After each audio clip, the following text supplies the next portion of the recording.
마지막 주는 저희가 이제 교회사 강의를 하는데 이제 중세교회사 역사를 계속 살펴보고 있습니다.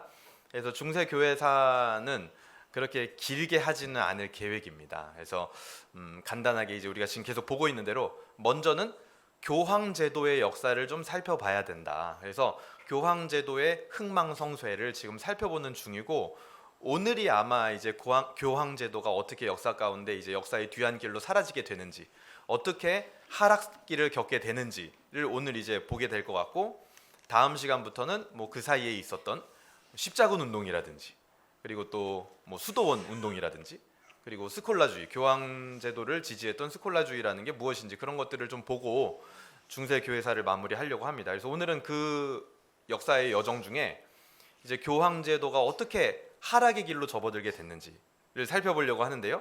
오늘의 제목은 황제 vs 교황입니다. 황제 대 교황. 지난 시간에는 저희가 교회 추락이라는 제목으로 중세 교회의 추락이 얼마나 가속화되어져 갔는지를 보게 됐습니다. 근데 하지만 그 가운데서도 하나님께서는 남은 자들을 남겨두신다. 그래서 오늘날 우리도 그 남은 자라면 이제는 한국 교회 안에서 뭘 해야 된다고요? 복음화를 넘어서서 내가 기독교화 해야 되는 영역이 무엇일까? 우리 가정 안에서부터 기독교화 하자. 그리고 우리 교회의 소그룹 안에서부터도 우리가 기독교화 해야 할 부분들이 너무나 많이 있다.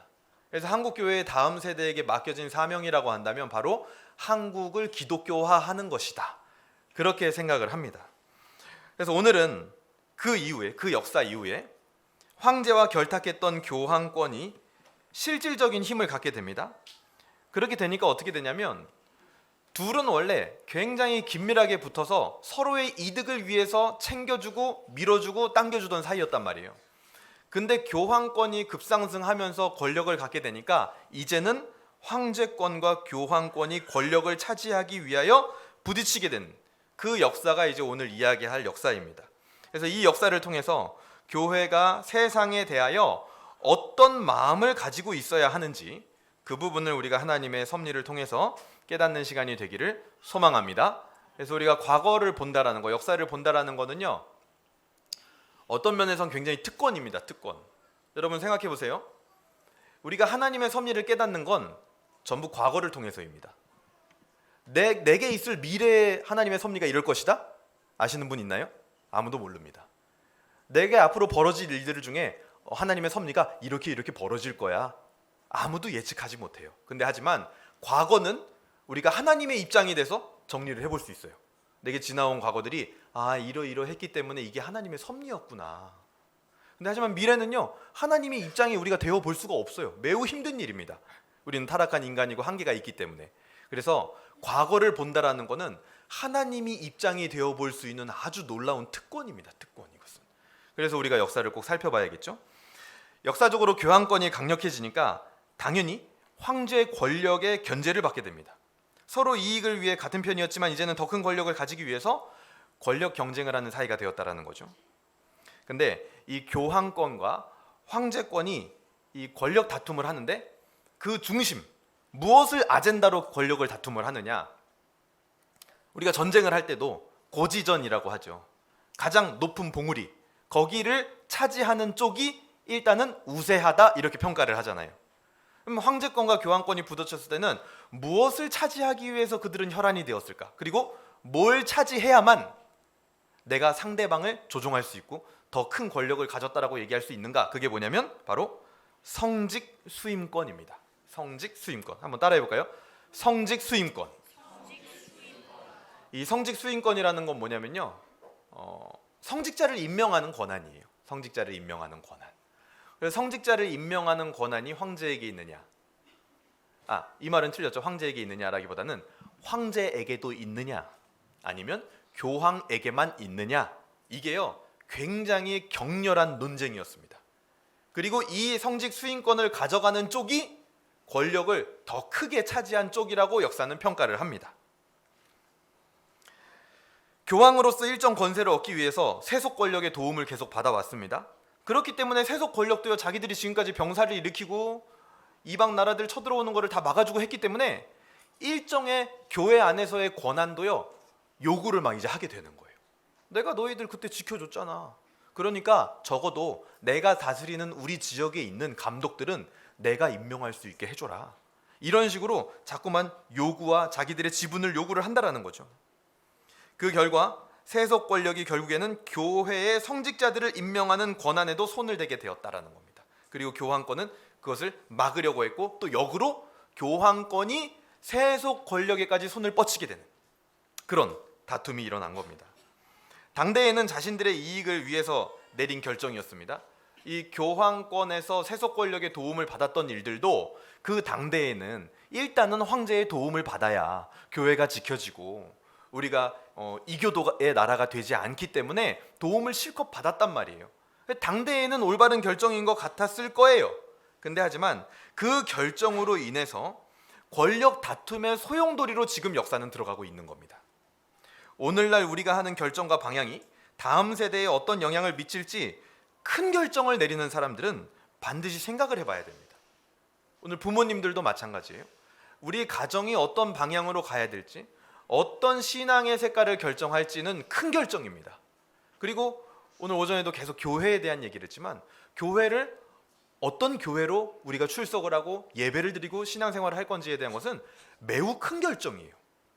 잠시 잠깐의 근시안적인 안목으로 결정을 했다간 다음 세대에 매우 큰 어떤 채무와 같은 빚과 같은 거를 다 떠넘기게 되는 그런 선택이 될 수도 있다라는 겁니다.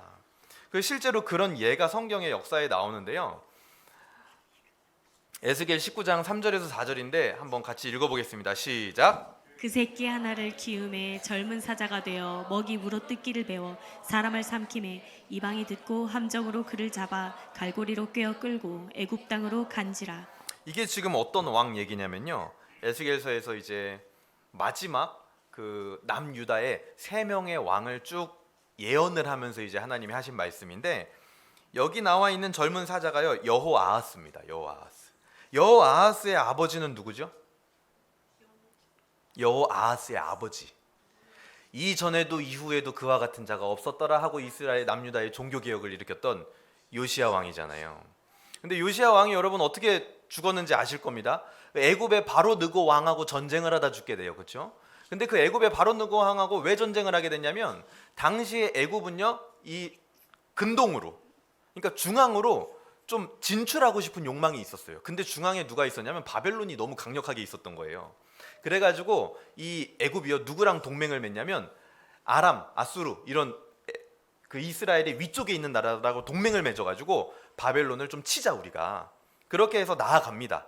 근데 그때 요시야가 이 애굽에 반하여 전쟁을 했다라는 건 뭐냐면, 요시야가 전략적으로 정책적으로 지금 친 바벨론 정책을 쓰고 있었다라는 거예요. 그러다가 애굽 왕하고 전쟁을 하다가 죽게 되죠, 요시야가. 그래가지고 이 바로 느고가, 바로 왕이요, 어떻게 하냐면 그 요시야의 아들이었던 여호아하스가 왕이 되자마자 3개월 만에 잡아가지고 애굽으로 데려가 버립니다. 왜요? 그 아버지의 정책 결정 때문에 누가, 그 아들이 지금 그 감당을 다 하고 있는 거예요. 근데 그 뒤에도 지금 에스겔서 19장에도 보면은요, 비슷한 맥락으로 이야기가 하나 더 나오는데, 거기에 나오는 또 다른 젊은 사자가 있는데, 그 젊은 사자는요, 여호야긴을 말합니다. 여호야긴. 근데 이 여호야긴은 반대예요. 또 그 아버지였던 여호야김이요, 애굽 편을 듭니다. 애굽 편, 바벨론을 반대해요. 그러다 보니까 바벨론의 느부갓네살 왕이 화가 나가지고 남유다를 쳐들어와서 어떻게 하느냐, 여호야김은 전쟁 중에 죽어요. 근데 여호야긴은 어떻게 하냐면 바벨론으로 잡아가 버립니다. 전부 뭐예요? 선대의 결정에 의해서 후대가 지금 영향받는 이야기들을 보여주고 있는 거예요. 그래서 우리의 어떤 결정, 특히 우리의 신앙적 결정이라는 것은 다음 세대에 매우 중요하게 영향을 미친다. 그래서 오늘 역사를 통해 그걸 또 하나 배우는 겁니다. 교황권, 로마 교회도요, 당시에 자기들에게 이득이 될 것 같아서 세속 권력의 도움을 잔뜩 받았단 말이에요. 근데 그거를 100년, 200년이 흐르고 난 뒤에 후손들이 지금 권력의 소용돌이로 들어가는 결과물을 만들어 놨다라는 거죠. 다시 본론으로 돌아가서 성직 수인권 논쟁은요, 우리가 보게 되면 총 3차례 벌어지게 됩니다. 그래서 1차, 2차, 3차로 오늘 나눠서 볼 건데요. 1차는 11세기에서 12세기에 있었고, 주인공들은 독일 왕 하인리 4세와 그레고리오 7세 교황입니다. 하이니 4세는 독일 왕이었고 그레고리오 7세는 교황이었던 거죠. 근데 앞에 역사에서 보면 이제 교회가 점점 세속화되어져 가고 타락해져 가니까 일어났던 운동이 수도원 운동인데, 수도원 운동을 어떤 면에서는 성공적으로 수도원들이 하게 됩니다. 그래서 일면 교회를 정화시키는 어떤 그런 효과도 있게 돼요. 그래서 나중에는 수도원 출신의 수도사가 교황이 되기도 하는데 그게 그레고리오 7세입니다. 이 그레고리오 7세는요 정식 사제 출신이 아니라 수도사 출신의 교황이었어요. 그래서 이 그레고리오 7세하고 하이니 4세가 이제 부딪히게 되는데, 무엇을 계기로 부딪히게 되느냐? 그레고리오 7세는 교황의 명령이라는 이 제도를 통해서, 이 교황의 명령이라는 게 어떤 제도의 이름이에요. 이 교황이 만들었던 그 제도를 통해서 뭘 주장하느냐? 교황의 지상권을 주장을 합니다. 지상권이라는 건 뭐냐면 교회의 권력뿐만 아니라 황제가 다스리는 이 땅의 권력에도 내가 영향 미칠 수 있다, 요거예요. 그거를 굉장히 강력하게 주장을 하는데, 핵심 골자가 뭐냐면 첫 번째, 교황의 절대성. 두 번째, 교황만이 감독을 세울 수 있다. 세 번째, 세속 권력일지라도 교황 앞에 무릎 꿇어야 된다 하는 내용이 핵심 골자였습니다. 그런 내용을 이제 제도로 만들었어요, 교황이. 그런데도 불구하고 이 독일 왕 하이니 4세는요 자신의 제국 내에 있었던 감독들을 자기가 임명을 합니다. 왕이 임명할 수도 있지, 무조건 교황이 임명해야 돼? 우리 독일 지역 내에 있는, 내가 다스리는 영토 안에 있는 감독들은 내가 임명할 거야 하고 임명을 해요. 그리고 그레고리오 7세를 굉장히 비판을 합니다. 그런 제도를 만든. 어차피 자기도 수도사 출신의 어떤 정통이 아닌 그 출신의 교황 주제, 무슨 뭐 그런 제도를 만들고 있어 막 이러면서 비판을 막 했게 돼요. 그래서 새로운 교황 뽑아야 되는 거 아니야 막 이러면서 여론전을 막 형성을 하는 거죠. 근데 그 소식을 그레고리오 7세가 딱 들으니까 어때요? 기분이 나쁘죠. 그래서 그 당시에 굉장히 파격적인 결정을 하게 되는데, 무슨 결정을 하냐? 독일의 왕 하이니 7세를 파직한다. 예수 그리스도의 이름으로 파직한다. 이렇게 결정을 내버려요. 근데 이게요, 오늘날 우리가 뭐 그냥 여러분 가볍게 들으세요. 오늘날 예를 들어서 교회에서 우리가 뭐 어느 나라 대통령을 파직한다 이러면 어떨까요? 그냥 여러분들의 반응이에요. 그냥 느낌이 없어요. 그냥, 그쵸? 근데 이 당시에는요 굉장히 이게 충격적인 말입니다. 왜냐하면 유럽 전역이 로마 교회의 영향력 안에 있었기 때문에 그 교황이 한 말은요 실질적인 실행력을 지닙니다. 그래서 교황이요 황제를, 왕을 파직한다? 이게 실제가 될 수 있는 일인 거예요. 그만큼 충격적인 결정이었다라는 거죠. 그리고 당시 귀족들과 군주들이요, 독일 지역의 귀족들이요 교황의 그런 발언을 지지를 합니다. 왜냐하면 하이니 4세가 이전에 독일 귀족들에게 굉장히 억압 정책을 펼쳤어요. 불만이 있었던 상태예요. 근데 교황이 딱 그렇게 얘기를 해주니까 타이밍이 맞아 떨어진 거죠. 그래가지고 지지합니다. 이 하이니 4세 파면시킵시다. 막 이런 여론이 형성이 돼요. 그러다 보니까 하이니 4세가 점점 어떻게 돼요? 수세가 되는 거죠. 궁지에 몰리게 됩니다. 그래서 어쩔 수 없이 교황하고 화해를 해야 되는 거예요. 근데 그레고리오 7세가 이제 말을 할 뿐만 아니라 실제로 새로운 독일 왕을 선출을 하기 위해서 독일로 가요. 그러다가 중간에 이동하던 중에 이탈리아의 카노사 성이라는 성에 머물게 되는데, 그때 하이니 왕이 교황에게 찾아와서 제가 잘못했습니다, 제가 말실수했습니다 하고 무릎을 꿇고 그레고리오 교황에게 용서를 빈 사건이 카노사의 굴욕이라는 사건이에요. 이거는 세계사에서 여러분 들어보신 적이 있으실 거예요. 카노사의 굴욕. 세상 황제가 교황 앞에 무릎을 꿇고 용서를 구한 겁니다. 충격적인 세계사의 사건으로 기록이 돼 있죠. 그래서 이 하이니가요 이 사건 이후에 이를 그냥 바득바득 합니다. 이를 바득바득 갈고, 여러분 같으면 어떻게 하겠어요? 여러분이 만약에 하이니 4세 왕이다. 일단 교황하고 뭔가 풀어야 돼. 아니면 내가 지금 입시가 너무 위태위태해졌어요. 그래서 일단은 풀었어요. 그래서 새로 독일 왕 안 뽑는데, 그러면 여러분 그 다음 스텝 어떻게 하시겠어요? 그냥 그대로 쭈그러져 있어? 그렇죠. 누구를? 교황을 갑자기 암살할 수 있을까요? 좀 이렇게 단계를 밟아가야 되지 않을까요? 너무 격하지 않나요? 갑자기 굉장히 여러분 똑똑한 머리를 친다 한 번에. 그거보다 어떻게 해야 돼요? 먼저 독일 지역 내에 있는 자기를 반대했던 귀족들, 걔네들을 일단 정리를 해야죠. 걔네들이 정리가 안 되면 내가 교황을 딱 쳐도요 밑에서 반란 일어나 버리면 끝이에요. 그래서 어떻게 하냐면 자신에 대해서 적개심을 가졌던 그 독일 군주들, 귀족들 다 나왔죠, 명단. 반대했던 사람들 나왔을 거 아니에요. 그들을 전쟁을 치러가지고 다 제압을 해버립니다. 그리고 그리고리오 편을 들었던 사람들을 제거하자마자 어떻게 하냐? 바로 이탈리아의 로마로 달려가는 거예요. 뭘요? 군대를 이끌고. 그래가지고 그레고리오 이거 그냥 한번 잡혀봐라 해가지고 검거를 하려고 했는데 그때 그레고리오가 이제 정보통. 지금도 그 바티칸 이 교황청 하면 이 정보통이 뛰어나잖아요. 그걸 듣고 도망을 쳐버린 거예요. 그래서 결국 이 하이니 4세에게 뭐 잡힌다든지 뭐 거기서 죽었다든지 그런 일은 일어나지 않습니다. 그러니까 어떻게 된 거예요 지금 역사가? 하이니 4세가 가서 무릎을 꿇긴 꿇었지만 독일 귀족들을 평정하면서 다시 힘의 균형이 원상태로 돌아온 거예요. 지금 팽팽하게. 그러니까 성직 수인권 논쟁이 아직 끝난 건 아니라는 겁니다. 뭔가 팽팽하게 계속 되어진다라는 거죠. 그래서 이 논쟁은요 그레고리오 7세와 하이니 4세로 시작해서 후대까지 이어지게 되는데 이 후대가 거쳐 가면서 그 다음 왕이었던 하이니 5세가 자기 할아버지 따라서 관습대로 자기 지역에 있는 감독들을 또다시 임명을 하게 됩니다. 성직자들을. 근데 그 당시 교황은 누구냐면 파스쿠알레 2세예요. 파스쿠알레 2세라는 교황인데 그 교황이 또 비난을 해요. 아니 하지 말라 그랬는데 왜 자꾸 자기 지역에 있는 감독들을 네가 함부로 그렇게 황제가 임명을 하느냐.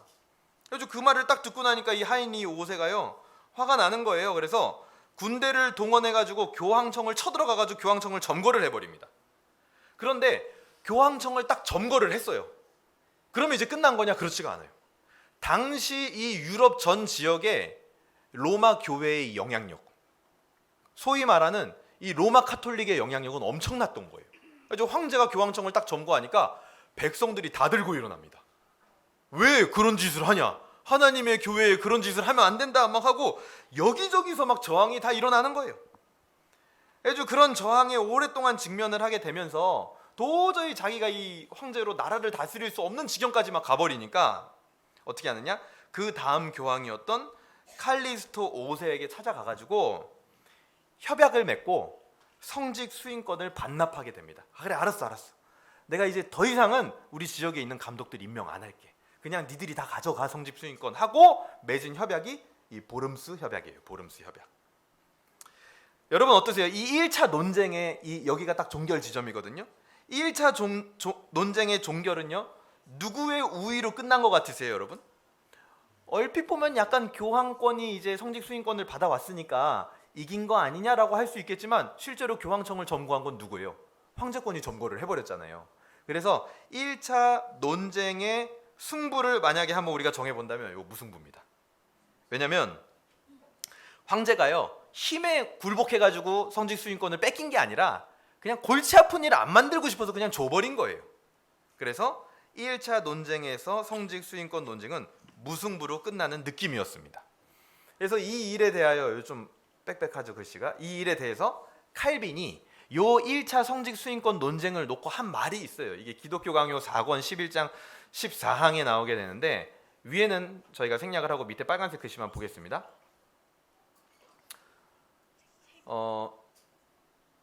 지금 이제 그 유튜브로 오른쪽 하단에 이제 제 얼굴이 나오잖아요, 화면이. 근데 거기가 지금 제가 완전 새카매요. 그래가지고 그거 한번 조정을 해주시면 감사하겠습니다. 여기 보시면 무명의 한 성직자가 소유권 문서를 작성해서 약간의 부동산을 소유하는 것이 파문을 받을 정도의 범죄였다면, 이게 뭔 말이냐면 이 성직 수인권 논쟁을 일으켰던 그레고리오 7세가 어느 날 재판을 열게 되는데, 무슨 재판이냐면 당시에 교회의 소유물을 관리하는 이 성직자들이 교회 재산이었던 부동산에 막 손을 대기 시작하는 거예요. 그 부동산을 어떻게 했냐면 교회 소유인데 자기 이름으로 몰래 명의 이전을 해놔버린 거예요.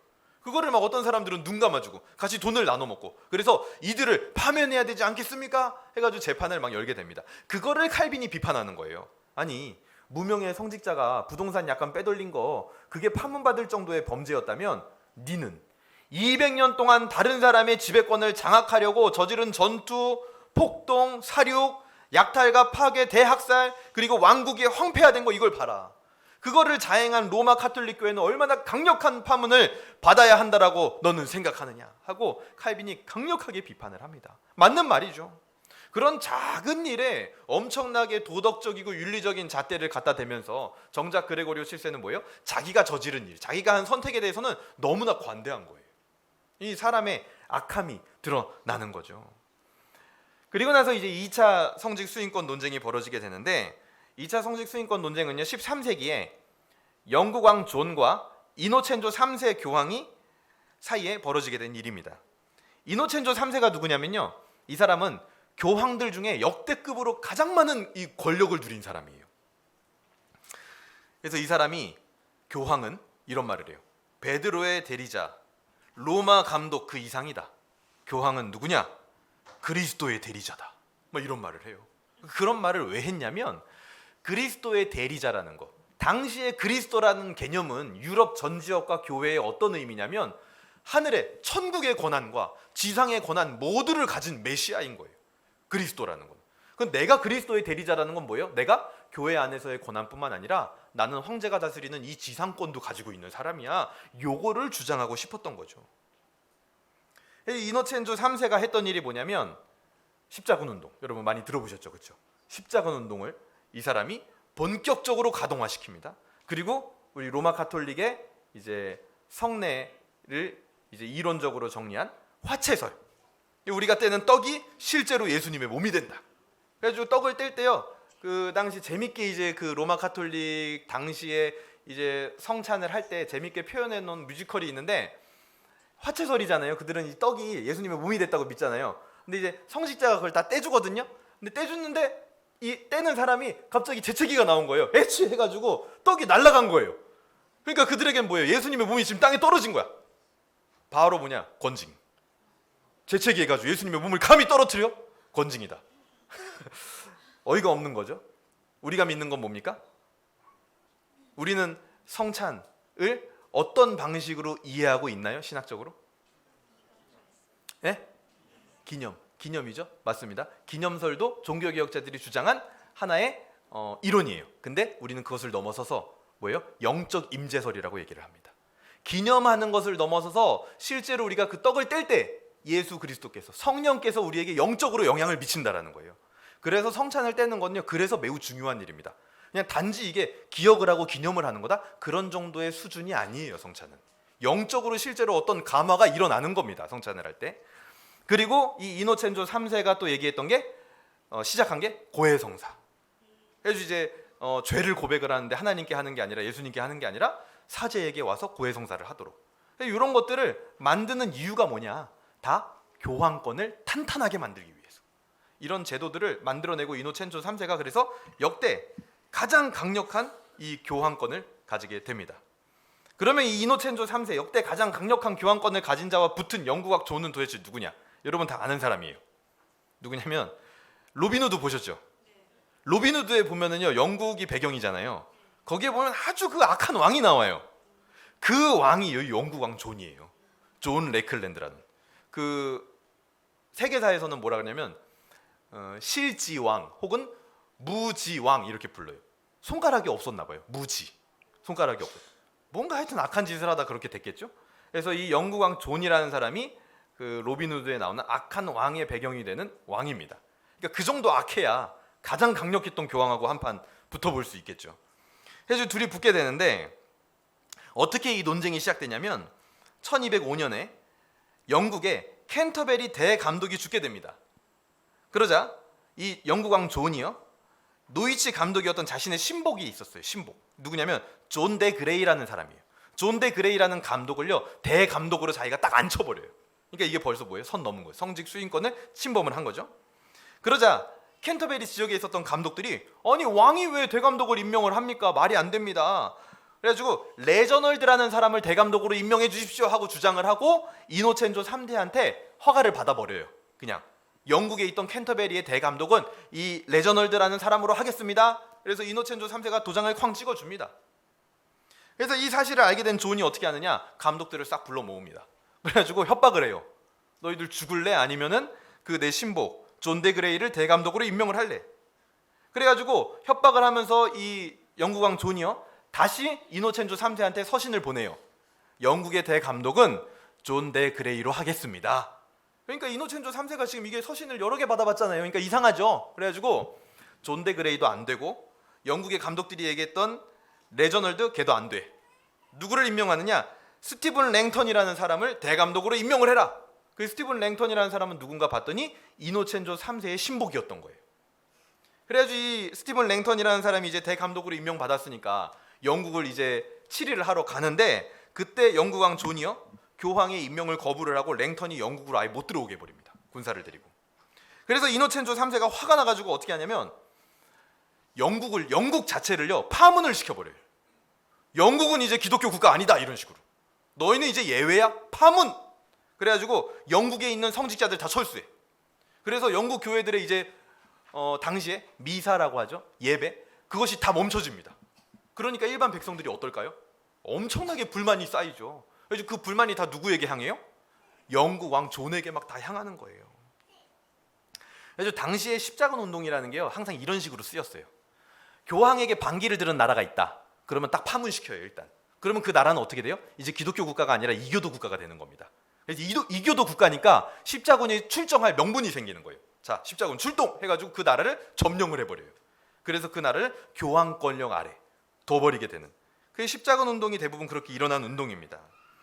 그래서 일반 백성들의 그런 원망과 막 불평이 존 왕에게로 막 향하는데, 그 상태로 존 왕이 한 5년을 버팁니다. 그러니까 꽤 버티는 거예요. 막 백성들이 원망을 하는데 왜 버틸 수 있었을까요? 악한 왕이니까. 그런 거 꿈쩍 안 해요. 원래 백성들의 불평과 불만은 기본 옵션으로 달고 살았거든요. 그래가지고 이노첸조 3세가 어떻게 하냐면 프랑스 왕 루이 8세에게 야, 너희들은 기독교 국가지. 맞습니다. 영국은 지금 기독교 국가가 아니야. 바로 십자군 출동시켜. 해가지고 너희들이 영국을 쳐도 내가 인정해줄게. 괜찮아. 그걸로 아무 문제 안 삼을게. 해가지고 프랑스를 살살 자극을 시킵니다. 그리고 영국 북부에 있었던 스코틀랜드나 서부에 있는 웨일즈, 아일랜드까지 전부 자극을 해요. 영국 쳐 빨리. 여기는 이교도 국가야. 냅두면 큰일 나. 하나님에게 죄야. 해가지고 막 이 존 왕을 궁지에 몰아넣습니다. 그래가지고 존 왕이 어쩔 수 없이 그 힘에 굴복해가지고 결국 무릎을 꿇게 돼요. 뜻을 굽히게 됩니다. 그래서 이노첸조 3세가 사절단을 보내가지고 무슨 짓을 하냐면 존 왕을요 딱 무릎을 꿇려요. 그리고 왕관을 확 뺏어버립니다, 머리에서. 그리고 나서 선포를 해요. 영국 왕은 교황의 종이다. 하나님의 종이다. 이렇게 선포를 한 다음에 다시 왕관을 쾅 씌워 넣어줘요. 그러니까 뭐예요? 이제는 완전히 교황 아래에 있다라는 것을 확인시켜주고 짓밟아 버리는 거예요. 그래서 교황 권력이 세속 권력을 완전하게 이기게 된 역사, 그게 바로 2차 성직 수인권 논쟁에 있었던 일입니다. 여기서는요 교황 권력이 승리를 하게 돼요. 그러면 3차 때는 어떻게 됐을까요? 이때가요 교황권의 가장 정점기예요. 정점기. 이 교황권이 그야말로 유럽 전역을 뒤집고 있었던 그때입니다. 3차는 어떻게 되느냐? 3차는 14세기에 벌어지게 되는데, 요거는 이제 프랑스 왕 필리프 4세와 보니파치오 8세 교황 사이에 벌어진 일이에요. 근데 요 14세기라는 시기가 굉장히 중요한데, 14세기에 넘어오면서 그동안 이 골맞던 막 고름들이요 막 터져 나오는 시기가 이 14세기입니다. 중세 시대에. 왜냐면 200년 동안 계속되었던 십자군 운동이 결국에는 보니까 교황이 지 권력을 넓히려고 이용해 먹었던 거야. 이게 무슨 하나님의 뜻을 이루고 하나님의 나라를 만들려고 한 게 아니라 자기 그냥 영토 넓히고 권력을 공고하게 하기 위해서 십자군 운동을 펼친 거라는 그 막바지에 와 있었어요. 그래서 십자군 운동이요 아무 열매가 없이 그냥 흐지부지 끝나게 됩니다. 그래서 교회 권력이요 지지 기반을 잃게 돼요. 이전에는요 이 교회를 다니던 사람들, 백성들을 어떻게 끌어모았냐면 십자군 운동은 하나님의 나라를 이룩하는 거룩한 전쟁이다 해가지고 다 끌어모았단 말이에요. 막 의식을. 그래서 사람들이 막 열광하면서 거기 하나 됐어요. 근데 200년 동안 보니까 아무 일도 일어나질 않아. 그래서 점점 지지 기반을 잃어가는 거예요. 사람들도 시들해져가고. 근데 그때 황제권, 세속 권력이 어떻게 하냐면 십자군 운동했던 그 백성들을요 이제는 교회 중심이 아니라 우리가 민족 중심, 국가 중심으로 모여야 된다 하니까 백성들이 거기에 또 와 하고 따라갑니다. 그렇게 민족주의로 십자군 운동을 대치하게 되면서 세속 권력은 백성들에게 상대적으로 지지를 얻게 돼요. 그리고 교회를 개혁하고자 했던 수도원 운동 같은 경우도 교황제도의 그냥 부하로 전락을 해버리게 됩니다. 이런 상황인데, 그런 상황이 계속되는데 요 보니파치오 8세라는 이 교황이요 상당히 눈치가 없는 사람이에요. 그런 시대적인 상황을 읽지 못하고 이 프랑스 왕이었던 필리프 4세에게 4세와 이 3차 성직 수인권 논쟁이 벌어지게 되는데, 자, 아까 보세요. 1차는 어디였어요? 1차는 독일이었죠. 그리고 2차는 어디예요? 영국이죠. 3차는 지금 어디예요? 프랑스죠. 그러니까 유럽의 강대국들, 영국, 독일, 프랑스, 유럽을 차지하고 있는 강력한 나라들은 지금 역사적으로 로마 카톨릭하고 한 번씩 다 부딪혀 본 거예요. 지금 결과만 다를 뿐이죠. 당시 프랑스는요, 200년 동안 십자군 운동을 주도했던 나라입니다. 교황이 가라 그러면 프랑스에서요 군사 일으켜서 갔어요. 십자군 운동의 대부분 병사들이 다 프랑스 출신이었습니다. 그래서 마지막 십자군 운동을 이끌었던 사람이 누구냐면 이 필리프 4세 왕의 부친 그리고 그 형이었습니다. 근데 둘 다 전쟁을 하다 죽게 돼요. 그래서 이 필리프 4세는요 부모와 형을 모두 떠나보내게 되고 굉장히 어렵게 왕권 쟁탈전에서 승리를 해가지고 17살에 왕이 됩니다. 근데 이 필리프 4세 왕의 별명이 뭐냐면 레벨이었대요. 레벨, 프랑스어로. 그게 뭐냐면 꽃미남이라는 뜻이래요. 꽃미남 왕. 역사적으로 유명합니다. 우리 자매님들의 눈이 갑자기 번쩍 막 졸리다가 꽃미남 하니까 꽃미남 왕 어떻게 생겼는지 볼까요? 뭐죠 이거는? 실망의 어떤 탄성? 아니면 나는 이 정도면 괜찮은 것 같은데?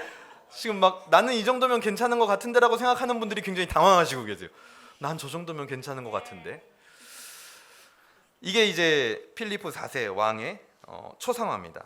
그래서 뭐 엄청나게 잘생긴, 코도 오똑하고 눈도 동그랗고 그런 왕이었대요. 키도 크고 멋지고 풍채도 우람하고.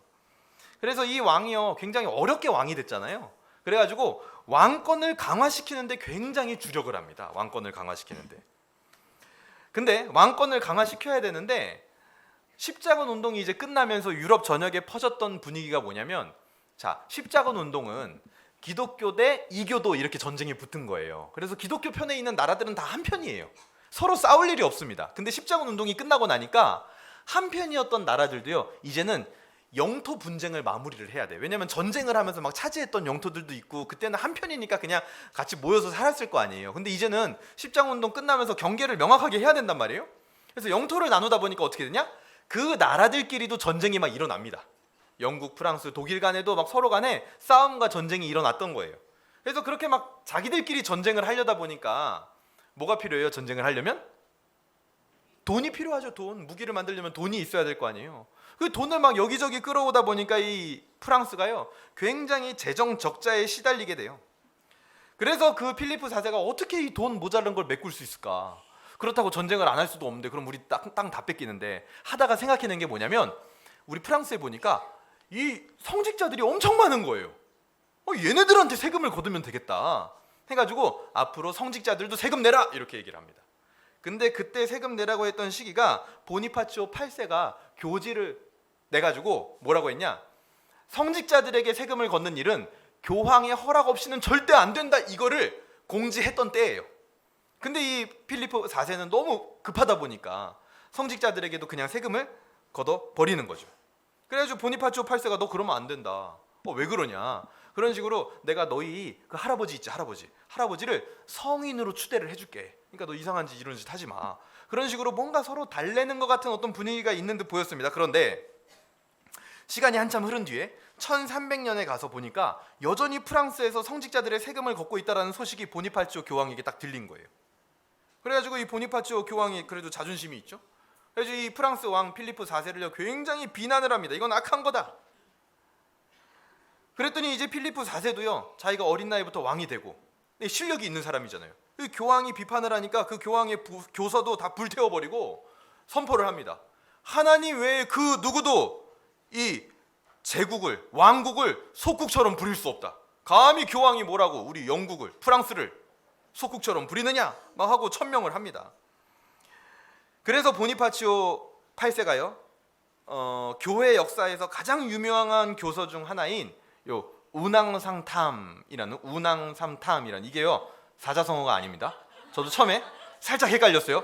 우남상탐? 뭔가 중국어 같고 사자성어 같은데 이게요 여기 옆에 스펠링이 써 있죠. 예. 사자성어가 아니고 운항상탐이라는 게 뭐냐면 교황의 지상권에 대해서 주장하는 그 주장이 가장 잘 드러난 교서예요. 교서. 교황에게는 지상권이 있다. 황제 권력이 교황권 밑으로 들어와야 된다라는 거죠. 그 교서와 함께 보니파치오가 필리포 4세를요 출교를 시켜버립니다. 근데 이 교서의 주요 내용이 뭐냐면 지상권을 주장하면서 교회 밖에서는 절대 구원받을 수 없다. 그러니까 여기서 교회 밖이라는 거는 우리가 생각하는 교회 밖이랑 다른 거예요. 로마 카톨릭이 말하는 교회 밖이라는 것은 로마 교회의 그 시스템 안으로 들어오지 않으면 구원은 못 받는다라는 거예요. 그러고 필리포 4세를 출교를 시켰어. 그 말은 뭐예요? 근데 네 구원 안 난다 이 말인 거죠. 굉장히 기분 나쁜 겁니다. 이렇게까지 왕과 이 보니파치오 8세가 막 대치를 하는 이유가 뭐냐? 당시에 이 십자군 운동이 끝나면서 교황권이 굉장히 쇠퇴를 했단 말이에요. 그래가지고 그 쇠퇴해가는 교황권을 어떻게든지 이 황제권을 붙잡고 뭔가 다시 한번 일으켜보고 싶은 어떤 그런 몸부림이 있었던 거죠. 그래서 그에 맞서서 이 필리포 4세가 어떻게 하냐면 자기를 지지하는 감독들도 있었습니다. 프랑스에. 그래서 그 감독들을 쫙 모아가지고 보니파치오 교황에 대한 27가지 죄악들을 적어가지고 고소장을 접수를 해버려요. 그 혐의가 뭐가 있냐? 이 보니파치오 8세는 처음부터 강력합니다. 이단이다. 교황인데 이단이다. 간통했다. 성직매매했다. 사치했다. 부도덕하다. 우상숭배했다. 마술을 부렸다. 전임 교황을 죽였다. 이런 혐의로 고소를 해버려요. 근데 사실 이 혐의가 뭐 없는 걸 지어내진 않았겠죠. 일부 거쳐 있었을 겁니다. 전임 교황 죽이고 그냥 교황 된 거예요. 막. 그리고 나서 이 필리포 4세가 고소장을 접수함과 동시에 필리포 4세의 부하가요, 보니파치오 이 교황이 거처했던 숙소 있죠, 숙소. 그 숙소를 아까 여러분들이 말했던 것처럼 바로 덮쳐버려요. 그래가지고 이 보니파치오 8세를 잡아다가 감옥에다 넣어놓고 3일 동안 감금을 시킵니다. 물도 밥도 안 주고. 그러고 나서 딱 풀어줘요. 그러고 나니까 이 보니파치오 8세가 그래도 자기가 명색이 교황인데 그런 취급을 당하니까 어떻게 될까요? 화병 걸리는 거죠. 화병 걸려가지고요 1403년에 죽습니다. 결국에는. 그 후에 이제 베네딕토 11세 그 다음에 클레멘토 5세가 이제 교황이 되는데요. 이 클레멘토 5세라는 사람이 또 웃긴 교황이에요. 이 필리포 4세가 무슨 짓을 한지 다 들었을 거 아니에요, 그렇죠? 황제 권력이 대단하다는 걸 몸소 체험했을 거 아니에요. 그래가지고 이 클레멘토 5세가 필리포 4세에게 잘 보이려고 이탈리아 로마에 있었던 이 교황청을요 프랑스 아비뇽으로 이사를 가버립니다. 그 사건을 일컬어 세계사에서 뭐라 그러냐? 아비뇽 유수 사건이다 이렇게 불러요. 그래가지고 교황청이요 로마에만 계속 있었던 게 아니에요. 아비뇽에 지금도 가보면요 교황청이 이렇게 있습니다. 요거예요, 요거. 그래서 아비뇽에다 딱 만들어가지고 저희가 이사 왔습니다, 황제님 하면서 황제의 마치 자기가 부하인 것처럼 그렇게 이 교황권이 추락하는 역사의 사건이 있었다라는 겁니다. 그 뒤로 이 클레멘토 5세는요, 뭐 황제의 거의 부하처럼 프랑스의 뭐 빚을 탕감하는데도 이 교황이 나서가지고 막 성전 기사단을 다 한 번에 체포해가지고 이 프랑스의 빚을 다 탕감하게 해주고 그런 일들의 앞잡이처럼 쓰이는 게 바로 이 3차 성직 수인권 논란의 결말이다라는 겁니다. 그래서 이 3차 성직 수인권 논쟁은요, 교황이 마치 황제의 부하처럼 전락을 하면서 누가 이겨요? 황제가 승리하는 모습으로 끝이 나게 됩니다. 전적이 어떻게 돼요? 1승 1무 1패 1승 1무 1패가 된 거예요. 지금 서로 싸우다가. 교황 제도는 십자군 운동, 수도원 운동, 스콜라주의의 몰락과 함께 회복 불가능한 상태로 요 시기를 거쳐가면서 이제는 회복이 더 이상 불가능하게 접어들어 버립니다. 그래서 교회를 위한다고 하는 마음으로 세속에 접근을 하고 세속의 도움을 받기도 하고 때로는 세속과 라이벌 관계를 가져가면서 막 싸움도 해봤죠. 그런데 결국 어떻게 됐어요? 이 교황 제도가 세속적인 방식으로 변질되어서 교회의 역사에서 추락을 하고 있는 걸 우리는 보고 있는 겁니다. 오늘의 역사의 이야기는 이제 이걸로 끝입니다. 근데 여기서 우리가 이제 통찰을 얻어야 되는 거예요. 자, 우리가 하나님의 나라를 위하여 우리도요 세상에 접근해야 되는 거는 맞아요, 틀려요? 맞아요. 세상에서 벗어나서 우리는 살 수 없습니다. 근데 하지만 세상에 참여하되 그 안에서 우리는 어떻게 돼야 됩니까? 구별돼야 되는 거죠. 그게 우리의 역할입니다. 아까 우리 읽었던 성경 본문 한번 볼까요? 다시 한번 읽어보겠습니다. 에베소서 1장 1절입니다. 윗부분입니다. 시작. 하나님의 뜻으로 말미암아 그리스도 예수의 사도된 바울은 에베소에 있는 성도들과 그리스도 예수 안에 있는 신실한 자들에게 편지하노니. 여기 사도 바울이 하는 표현과 말이 참 재밌죠. 에베소에 있는 성도들과 그리스도 예수 안에 있는 신실한 자들, 같은 대상인데 두 가지 표현법으로 지금 얘기를 하고 있어요. 그렇죠? 우리도 동일합니다. 교회 안에서 신앙생활하는 우리는 신자예요. 그러면서 동시에 우리는 화성과 군포와 김포와 과천과 위례와 이런 곳에 다 퍼져서 살고 있는 뭐예요? 성도들이에요. 에베소 교회 안에 있는 신자들이기도 하면서 에베소 지역에 살고 있는 성도들이라는 정체성을 우리는 두 개 다 가지고 있다는 겁니다. 우리는 어떤 면에서든지 세상과 접근해서 붙어서 살아가고 있다는 거예요.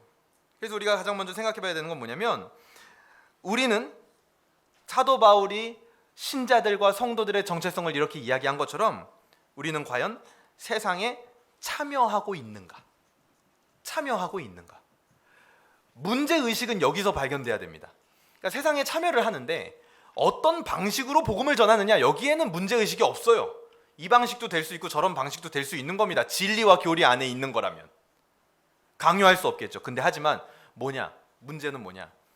참여를 내가 아예 안 하고 있다면, 내가 그냥 은둔하며 살고 있다면, 세상에 참여하지 않고, 내가 그리스도인으로 성도로 이 회사에 존재를 해야 되는데 그 회사에서 성도로서 회사의 일원들과 참여하고 있지 않다면, 그 부분은 문제가 있다라는 거예요. 그 부분은. 우리는요, 성도는 마태복음 13장 24절에서 얘기하는 것처럼 세상에 뿌려진 존재들입니다. 뿌려진 존재. 하나님이요, 좋은 씨들을 뿌렸어요. 근데 그 중에 가라지도 나오죠. 근데 하지만 뭐도 있어요? 알곡도 있는 겁니다. 우리는 뿌려진 존재들이에요. 알곡으로. 우리는 교회 안에서 신자이면서 동시에 내가 살고 있는 지역에서 성도입니다. 세상에 참여하지 않고 깊이 하려는 욕구가 만약에 나에게 있다면 그거는요, 오늘 당장에라도 여러분 문제의식을 가져야 돼요. 나는 굳이 그렇게까지는 하지 않고 그냥 교회 안에서 그냥 신앙생활하고 살아가고 싶다. 그것은 문제의식을 가져야 되는 생각입니다.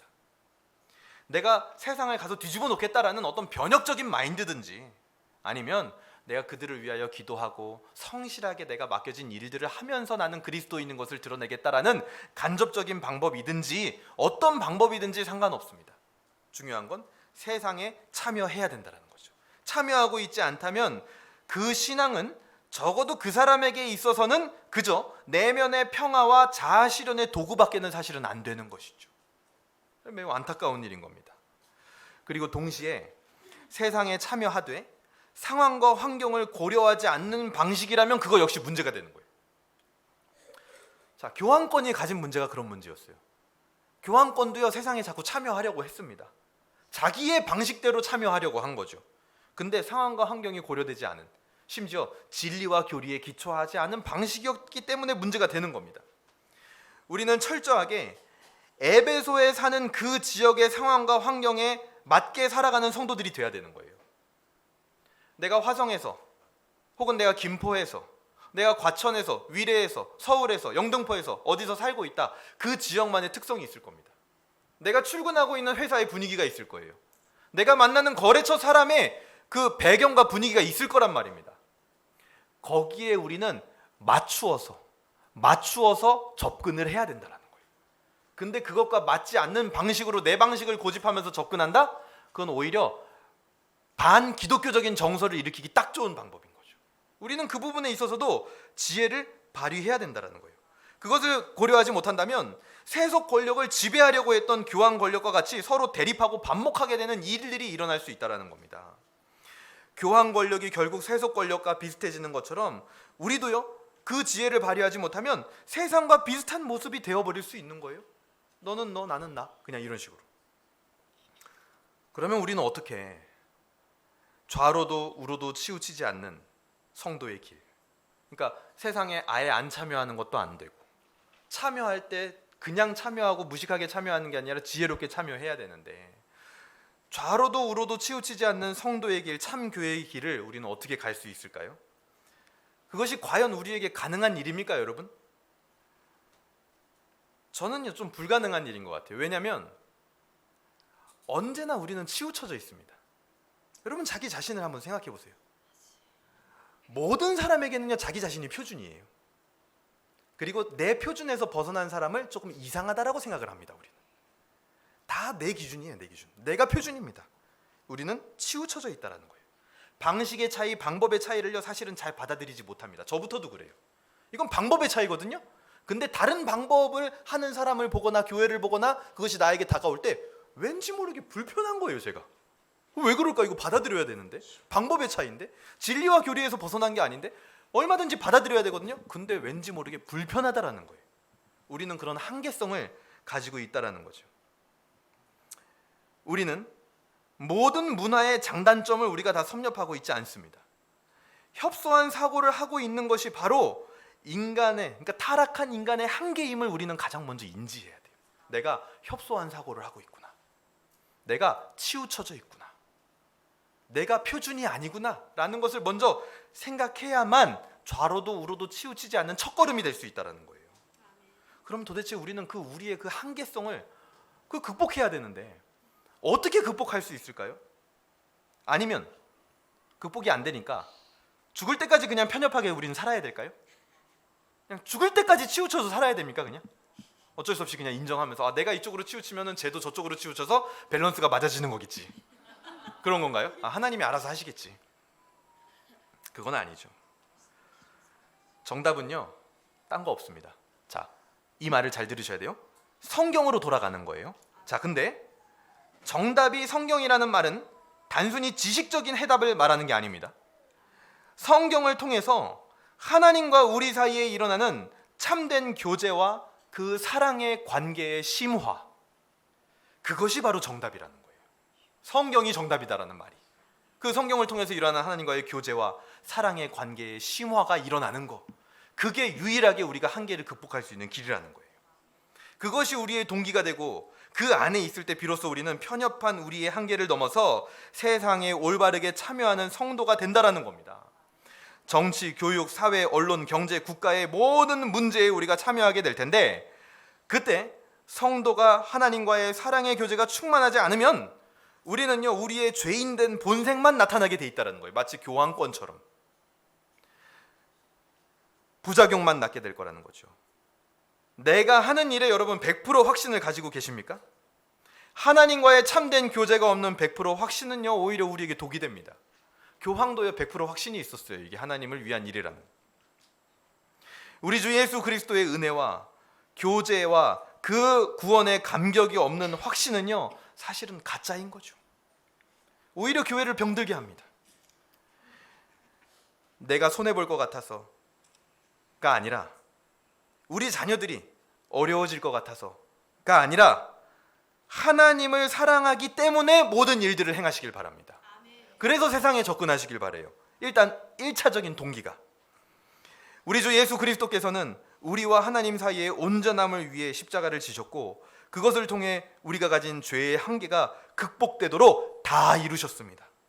그 예수 그리스도의 은혜를 기초로 세상에 참여하는 저와 여러분이 되기를 주님의 이름으로 소망합니다. 우리 웨스트민스터 신앙고백서 23장 국가위정자 사망은요, 국가위정자들에게 하나님의 나라의 열쇠의 권한과 신앙의 문제를 가섭할 권한과 교회 안에서 행해지는 권징을 참여할, 그러니까 상관할, 그런 정치를 상관할 그런 권한이 없다, 이렇게 얘기를 합니다. 이 교리가 왜 나왔냐면 우리가 지금 앞에서 공부한 역사 때문에 이 교리를 제정을 한 거예요.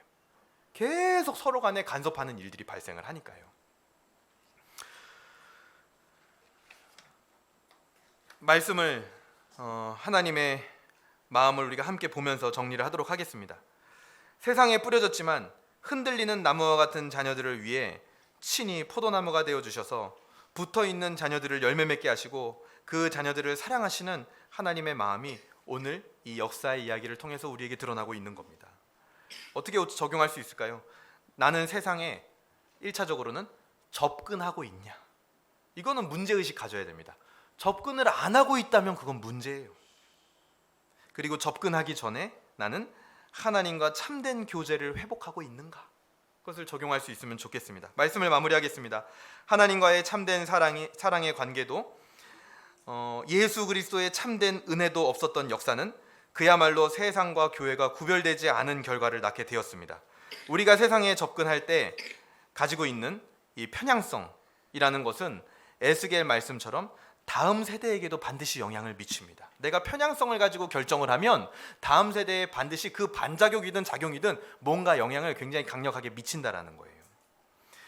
그 편향성과 죄로부터 가지게 된 한계를 극복하는 유일한 길, 그것은 바로 하나님의 사랑입니다. 그리고 그것을 가능케 하신 분이 누구냐? 바로 예수 그리스도의 은혜가 그것을 가능케 한다라는 거죠. 그래서 그것이 우리의 소망이 됩니다.